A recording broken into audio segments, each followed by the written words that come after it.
ભરૂચ જિલ્લામાં તાલુકા પંચાયતોની પ્રમુખ ઉપપ્રમુખની ચૂંટણીને લઈને રાજકીય માહોલ વચ્ચે આજે ભરૂચ તાલુકા પંચાયતમાં ચૂંટણી અધિકારી મનીષા મારણીની ઉપસ્થિતિમાં પ્રમુખ અને ઉપપ્રમુખ પદની ચૂંટણી યોજાઈ હતી।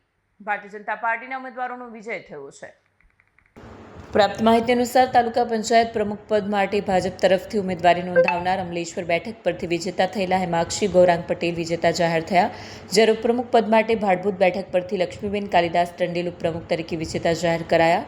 ચૂંટણી પ્રક્રિયા દરમિયાન ભાજપના આગેવાનો અને કાર્યકરોમાં ઉત્સાહનો માહોલ છવાયો। વિજેતા ઉમેદવારોને શુભેચ્છાઓ પાઠવવામાં આવી।